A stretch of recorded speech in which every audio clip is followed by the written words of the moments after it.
जय श्री कृष्ण। राधे राधे। पुष्करणी तिथि अर्थात बैसाख महीने के अंतिम 5 दिनों की शुरुआत हो गई है। आइए बताते हैं, 5 दिन भी नहीं कर पाते हैं तो अंतिम 3 दिनों में कैसे आप बैसाख महीने के पूरे संपूर्ण फल को महिला पुरुष प्राप्त कर सकते हैं। जैसे कि आपका कोई नियम टूट गया है, मासिक धर्म की स्थिति थी, बीच में कहीं बैसाख महीने में जाना पड़ा या समय का अभाव रहता है या कोई ना कोई ऐसी बात है जिस कारण से आपके पूरे बैसाख महीने के कोई ना कोई श्रेष्ठ नियम रह गए हैं, तो अंतिम जो बैसाख महीने की पुष्करणी तिथि है, जिनको सर्वश्रेष्ठ तिथि के रूप में जाना गया है, उन पर कुछ श्रेष्ठ कार्य कर आप अपने घर को सुख समृद्धि से भर सकते हैं। और अब के बैसाख का महीना तो अति उत्तम और दुर्लभ रूप में हमें प्राप्त हो रहा है। जैसे कि शास्त्रों में कहा जाता है, बैसाख अर्थात माधव मास के समान कोई महीना नहीं है, सतयुग के समान कोई युग नहीं है, वेद के समान कोई शास्त्र नहीं है और गंगा के समान कोई तीर्थ नहीं है। ऐसे में बैसाख महीने में कुछ श्रेष्ठ कर्म सबको करने चाहिए। किसी कारण से नहीं भी कर पाए हैं तो इन अंतिम आप 5 दिन नहीं कर पाते हैं तो 3 तिथि का लाभ उठाए। शास्त्रों में कहा जाता है, एकादशी से लेकर बैसाख एकादशी, जो कि मोहिनी एकादशी के रूप में जानी जाती है, बैसाख पूर्णिमा तक स्नान, ध्यान और अपने आप में कुछ श्रेष्ठ कर्मों से पितृ भी प्रसन्न होते हैं और पितृ दोष मिटता है, तो घर में वंश वृद्धि होती है और सुख समृद्धि का स्वतः ही वास होता है। बैसाख महीने के शुक्ल पक्ष से जो पूरे नहीं कर पाते 5 दिन, तो जो बैसाख महीने के शुक्ल पक्ष की त्रयोदशी से लेकर पूर्णिमा तक की तिथियों को पुष्करणी तिथि कहा जाता है। अगर पूरे 5 एकादशी से पूर्णिमा तक ना कर पाए तो सिर्फ त्रयोदशी से लेकर पूर्णिमा तक भी कुछ श्रेष्ठ कार्य कर लेते हैं तो इसका पूरा फल हमें श्रेष्ठ रूप में प्राप्त हो जाता है। पूर्व काल में बैसाख महीने में एकादशी तिथि को अमृत प्रकट हुआ था, द्वादशी को भगवान विष्णु ने उसकी रक्षा की थी, त्रयोदशी को श्रीहरि ने देवताओं को सुधा पान कराया था, चतुर्दशी को जो दैत्य थे उनका संहार किया था और बैसाख पूर्णिमा के दिन समस्त देवताओं को उनका साम्राज्य वापस दिलाया था। इस कारण से देवताओं ने प्रसन्न होकर इन 3 तिथि को वर दिया था कि बैसाख माह की इन 3 तिथियों को मनुष्य के समस्त पापों का संपूर्ण रूप से नाश होगा और जो भी विशेष कार्य करेगा उनकी संपूर्ण श्रेष्ठ और अति उत्तम मनोकामना तत्काल ही पूर्ण हो जाएगी। जैसा कि एकादशी मोहिनी एकादशी, भगवान श्री नारायण ने इस दिन मोहिनी अवतार लिया था और बैसाख महीने की द्वादशी का एक महापुण्य कहा गया है। इसे रुक्मणी द्वादशी के रूप में भी जाना जाता है। कुल इन 5 तिथि का अपना महत्व है। अगर इन 5 तिथि पर आप अमृत रूप में लाभ प्राप्त करना चाहते हैं तो कोशिश तो करें कि 5वां तिथि पर आप, जैसे कि इस बार की एकादशी 27 अप्रैल 2026 की है, सोमवार रहेगा, और परशुराम द्वादशी जो त्रिपुष्कर योग के साथ रुक्मणी द्वादशी है वह 28 अप्रैल मंगलवार की, 29 अप्रैल बुधवार के दिन बुद्ध प्रदोष है, त्रयोदशी है, और साथ के साथ गुरुवार 30 तारीख को सर्वश्रेष्ठ हमें अति उत्तम 30 तारीख को हमें चतुर्दशी प्राप्त हो रही है और 1 मई 2026 को कहने का अर्थ है कि हमें पूर्णिमा तिथि प्राप्त हो रही है। तो इन तिथि का खूब लाभ उठाएं। 31 अप्रैल को जो ज्येष्ठ पूर्णिमा है वह रहेगी। व्रत उपवास करने की आप जानते होंगे 1 मई की रहने वाली है। इसके बारे में मैंने पहले भी वीडियो बनाया है। तो यह तो बात हो गई संपूर्ण 5 तिथि के नियम की। अब आप सभी कौन से नियम ले सकते हैं? सबसे पहले व्रत की बात कर लेते हैं।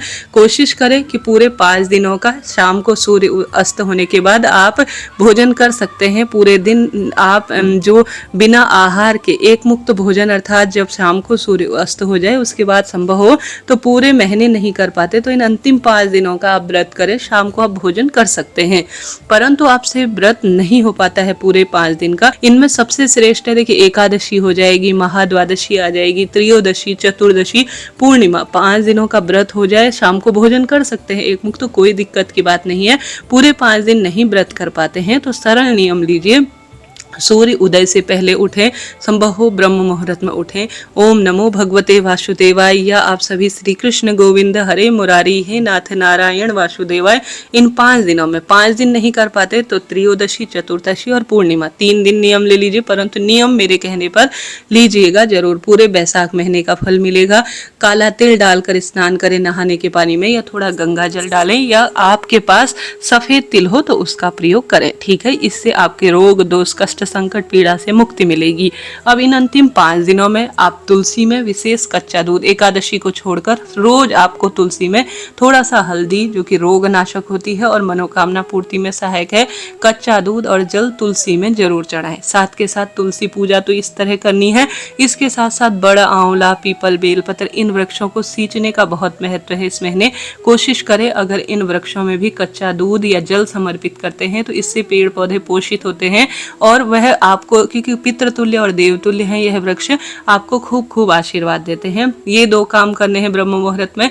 तीसरा, अपने घर के द्वार पर पितरों का ध्यान करते हुए और सभी देवी देवताओं का आवाहन करते हुए बैसाख महीने का संपूर्ण दीपदान का फल प्राप्त हो, ऐसी प्रार्थना करते हुए अंतिम 5 दिनों में नियम लेना है कि घर का द्वार, घर की रसोई, घर का मंदिर, तुलसी, इन 4 स्थान और अंतिम 5वां आपकी इच्छा है आप शिव मंदिर, बेलपत्र, आंवला, बड़, इन वृक्षों की जड़ में सुबह आपको समय है तो सुबह दीपदान करें, शाम को समय है तो शाम को दीपदान करें। तो इस तरह से जलदान हो गया, दीपदान हो गया। अब आप सभी को बैसाख महीने के अंतिम दिनों में पूरे महीने की जो कथाएं होती हैं वह मैं अपलोड कर दूंगी, आप चिंता ना करें। अगर आप पूरे बैसाख महीने के संपूर्ण रस तत्व को जानना चाहते हैं तो आप सभी बैसाख महीने की पूरी किताब पढ़ सकते हैं। बहुत सरल है, छोटी सी है, ज्यादा नहीं है बड़ी। हालांकि मैं रोज सुनाती हूँ, बैसाख महीने की कथाएं सुन सकते हैं एक साथ, पूरे महीने का इससे फल मिल जाएगा। यह आपने करना है। विष्णु सहस्त्र नाम पढ़ सकते हैं तो उत्तम है, और भागवत पुराण इत्यादि पढ़ सकते हैं तो उत्तम है। आप मंत्र जाप कर सकते हैं तो बहुत ही उत्तम है, जैसे कि श्री शिवाय नमस्तुभ्यम या ओम नमो भगवते वासुदेवाय, कोई भी आप मंत्र का जाप करते हैं तो बहुत ही उत्तम इससे माना जाता है। इसके साथ साथ सरल काम और करें। घर पर आप प्रभु जी को अर्थात लड्डू गोपाल को चंदन की ज़्यादा से ज़्यादा सेवा दें, क्योंकि गर्मी का मौसम आ गया है। चंदन को किसी पत्थर पर घिसकर भगवान जी को सुंदर श्रृंगारित करें। साथ के साथ शंख में कच्चा दूध, तुलसी पत्र रखकर ओम नमो भगवते वासुदेवाय महामंत्र का जाप कर रोज कच्चे दूध से प्रभु जी का स्नान कराएं। साथ के साथ तुलसी की लकड़ी का अंतिम जो 5 दिन है उनमें रोज दीपक लगाएं, क्योंकि सर्वश्रेष्ठ तिथि है, श्री नारायण महादेव की तिथियां हैं। तो घर के मंदिर में तुलसी की लकड़ी का दीपदान करें। घी और काले तिल से हवन करते हैं तो बहुत ही उत्तम होता है, श्रेष्ठ परिणाम मिलते हैं। साथ के साथ पितरों के निमित्त, यम देवता के निमित्त दीपदान कर सकते हैं, जल दान कर सकते हैं। और जो शास्त्रों में कहा गया है, हमने सबने पढ़ा है, इस महीने बैसाख महत्व में दिया गया है कि दही और चावल, जो दही चावल होते हैं उनका कटोरा अन्न स्वरूप में जो ब्राह्मण देवता है उन्हें दान करने का बहुत बड़ा पुण्य है इस महीने। जलदान के साथ साथ इस महीने जो है अकाल मृत्यु, दुख, दारिद्रता की मुक्ति के लिए यम देवता के निमित्त जलदान किया जाता है। गीता का 7वां अध्याय सुना जाता है पितरों के निमित्त। ये सब काम बैसाख महीने के अंतिम 5 दिनों में आप घर पर रहकर कर सकते हैं। व्रत कर पाएं तो उत्तम है, जैसा मैंने आपको बताया एक मुक्त समय भोजन, ऐसा न कर पाए तो आप भोजन ग्रहण कर भी इन नियमों को तो ले सकते हैं। ये दान पुण्य के नियम है और सरल है, इनका लाभ ही लाभ है। घी, शहद का दान करना शुभ होता है, दही चावल दान करना बहुत शुभ होता है। गीता का 7वां अध्याय हर हमेशा मैं चैनल पर अपलोड करती हूँ।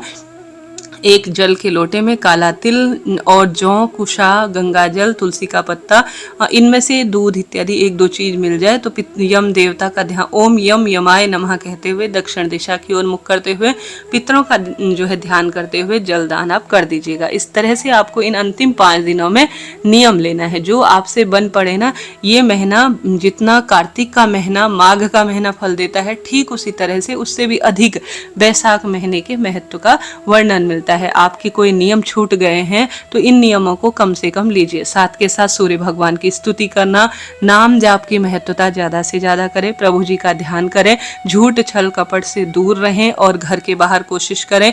जलदान अभी तक नहीं कर पाए हैं तो घर के बाहर किसी टब में, किसी मटके में, किसी न किसी तरह से आप ज्यादा से ज्यादा पशु पक्षी, किसी के न किसी तरह से आप जल का ज्यादा से ज्यादा दान करें। एक सौभाग्य का यह विषय रहता है।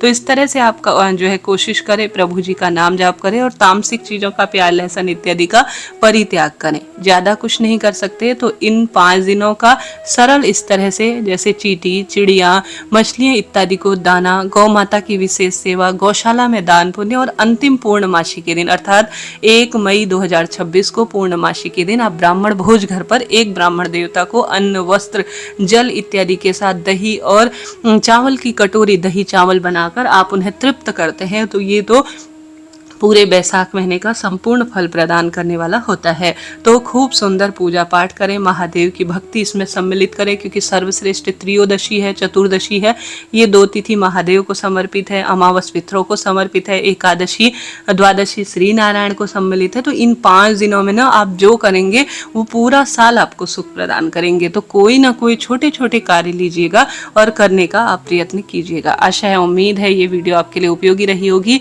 रोज बैसाख महीने की बात आपको बताती हूँ, बहुत श्रेष्ठ तरीके से समझाने की भी कोशिश करती हूँ। आप जरूर से चैनल से जुड़े और सब्सक्राइब करें, और मैं अपलोड कर दूंगी वीडियो जो कि अन्य दिनों की, अन्य 5 दिन होंगे ना उनकी कथाओं की। आप चिंता टेंशन ना करें। अभी के लिए इतना ही। जय श्री कृष्ण कमेंट्स में लिखें। कोई प्रश्न हो आप पूछ सकते हैं। आपका अपना चैनल है, इस वीडियो को शेयर करें। शेयर अर्थात दान करने का अपना महत्व है। राधे राधे जी।